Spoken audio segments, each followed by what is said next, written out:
Welcome to the Self-Publishing Tips and Tricks Show, a series designed to give you insight into the world of self-publishing and marketing your books. Featuring your hosts, Shanon, the author behind the pen name SC Huston, Ben Pick, and Morgan Lee. Join us several times each month when we interview authors about their self-publishing and marketing journeys, talk to industry leaders, and discuss books about writing, self-publishing, and marketing. Also stay tuned for the best self-publishing tip or trick of the week. Hello and welcome. I'm Shanon, your host for this week's Self-Publishing Tip or Trick of the Week. A Curse of Scales and Feathers, my epic fantasy romance novel about dragons, launched last week on retailer platforms. This was my Kickstarter book that did really well last year. I released it on my website in December, but it came out on retailers on January 30th. I was fully expecting this book to not sell that many copies for two reasons. First, I felt that most of my audience who wanted the book already got the book through my Kickstarter. This leads to the second point. If you want your book to reach a new audience, you have to gain visibility. Many authors do this with a combination of a free or reduced book with promo stacking when they launch a book. I talked about this in episode 55 of the podcast. However, I couldn't use this strategy because I felt it was unfair to launch my book at a reduced price when my Kickstarter backers paid full price. So I thought it would be difficult to get that visibility. I tried a couple different things to gain visibility. I feel that one of those things greatly helped because, get this, I have a positive ROI for the first time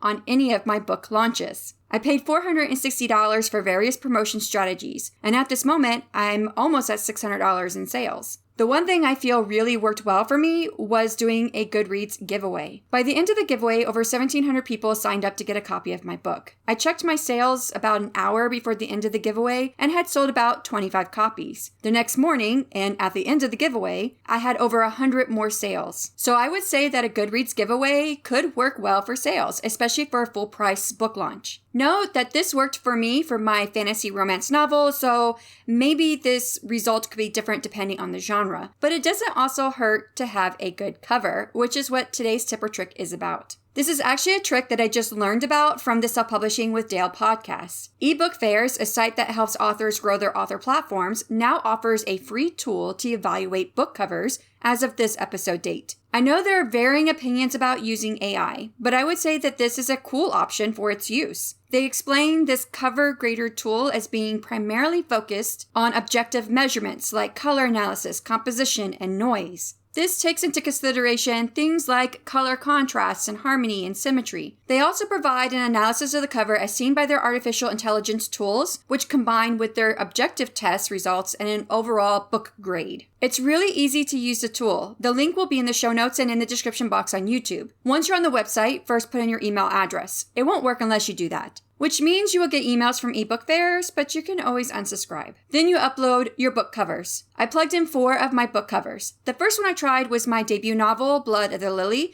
which is a cover I made. Now, I've had the cover critiqued by a best-selling author over on her YouTube channel, Courtney from the Courtney Project. And pretty much what she said is what this tool picked up. Overall, I received a grade of B, with some of the text not being as legible as it could be. I also plugged in the book cover for my most recent release, A Curse of Scales and Feathers, which I had hired a designer for. I got a grade of A for it. Note that besides the grade, you get rated separately on different categories I mentioned before, like color contrast, sharpness, harmony, and symmetry. I got a rating of good for everything but symmetry, which got a fair rating. Good is the highest rating. Then I plugged in 2 more covers that I made for a novella and a side story turned novel. The novella, The Sunstone and the Hybrid Prince, is a cover that I made last year. It was also awarded an A, but I received a fair instead of good for color harmony. Last, I tried my most recent cover that I made actually less than 2 weeks ago. And note, this is my 6th book cover that I've made myself, so I've learned a little bit since then. Now, this book cover was for a side story that turned into a much longer story that was made exclusively for my Kickstarter backers. After plugging in the cover for Dark Scars and Lovely Roses, I got another grade of A, but I also got the rating of good for every category. I had fun playing with this tool to rate my book covers, and I think it's a really cool trick to use to see